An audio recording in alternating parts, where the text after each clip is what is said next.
Sa kaminyuon, dapat duha lang ang involved.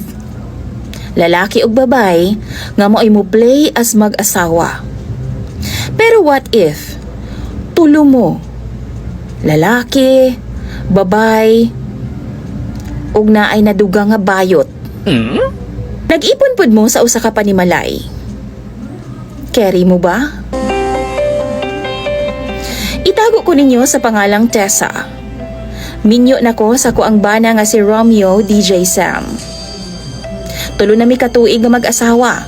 Apaning ulahi lang, grabe ang problema nga gisagubang namo sa among kaminyoon. Gisugdani sa akong bana nga si Romeo ang among problema DJ Sam. Siguro gikapoy na siya sa kinabuhing malinawon, maong nisulod siya sa usa ka sitwasyon nga gubot pa sa lukot. DJ Sam, happy ang among kaminyoon sa sugod ni Romeo. Abi pagani na ako nga naa-jud ay forever. Ug kaming duha ang magpatunay ni ana.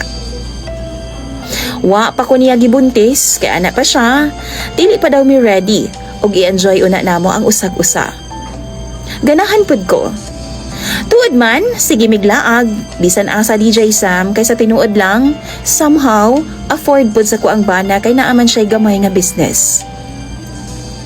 Usa ka beses, nagdala siyag amigo sa among bahay. Nga tawgon na lang nato sa pangalang Rex. Gwapo si Rex og macho, DJ Sam.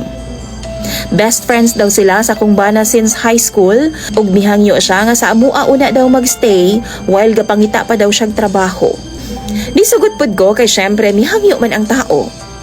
Usa pa, best friend siya o BFF sa akong bana. Kugihan pod sa trabahoon sa panimay si Rex DJ Sam. Siya galuto, tabang og hinlo og laog sa among mga hayop. As in, wa ko'y masulti sa iyaha nga dili maayo. Makasinabot pod nako siya. Usa ka gabi ini ana nang hagit og inom ang akong bana sa akoa. Sugot pod ko og sakto sab nga miabot gikan nga apply si Rex, maong nisabay na lang pod siya sa amoa og inom. Dali ra ko matamaan na DJ Sam, maong wa ko midugay og nisakit na dayon ang akong ulo. Nananghid ko nila nga matug na kog una. Gipinahan na lang nako ang akong bana nga dili palabi og inom kay trabaho pa pagkaugma. Hutdon na lang daw nila ang pila ka botilya DJ Sam. Mga bandang 1 AM, nakamata ko. Pagkapat nako sa kuang tapad, wa pa nga akong bana, maong gigawas nako. Pero wa may tao sa among sala DJ Sam. Mingaw na kaayo, apa nagsiga pa ang suga. Nagpasad ba ang mga chicherya namo nga pulutan? Nakulbaan ko kay basin og nanlakaw sila. Hubog, simba ko lang, madisgrasya una. Maong gilili na ako ang among garahian na DJ Sam, og naaba ang sakyanan. Apa na aman, subuot pasabot, wa sila manglakaw. DJ Sam, nabati na ako nga dunay kasikas sa CR namo. Maong giablihan ako diretsyo. Og pag-abli na ako, balandra kaayo ang lubi posisyon sa akong bana. Posisyon tuwad. Yummy! Mauna ang akong nakita. Samtang gilubi sa iyahang BFF ko no. Grabe na kong sukuan ni atong time, DJ Sam.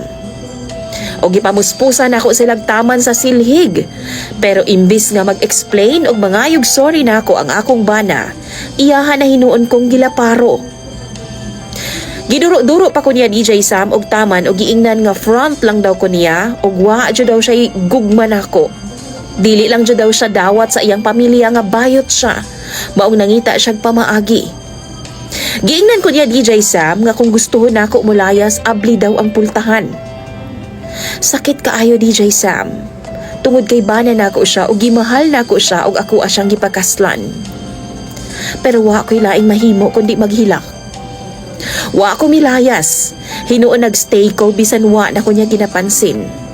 Tungod sa akong kalagot DJ Sam sa akong bana, days after ato, samtang naa si Erwin sa iyahang tindahan, giakit na kog taman si Rex. Gikamang jud nako siya sa iyang kwarto DJ Sam og mibigay pod ang amaw. Giganahan pod siya sa akong gibuhat og dili to last nga nahitabo. Tungod kay halos everyday nga wa si Erwin sa among bay, amuan ang ginabuhat. Madungog pud nako DJ Sam nga magsige na lang silang away duha ug nadunggan pagani nako nga gusto nang mopahawa si Rex sa bahay namo. Pero nagluhod-luhod ang akong kangug nga bana. After 2 months sa among nga setup, wa pa ko gidatna na sa akong period DJ Sam. Nagpiti ko o giingnan nako si Rex sa akong sitwasyon nga buntis ko. Nabalaka ko apan ingon sa nalipay siya. Gusto niya nga manlayas ming duha. Gusto niya magsugod mig kinabuhi nga kamirang duha. Kauban ang among umaabot nga anak. Pero DJ Sam, nabalaka ko tungod kay sa tinuod lang, wa pa kaayo ko kasinati ni Rex. Isa pa wa pud siya trabaho, mag-unsa na lang ming tulo. Wa ko masayod basin mas worst pa siya kay Erwin. Malay mo, bayot pud siya.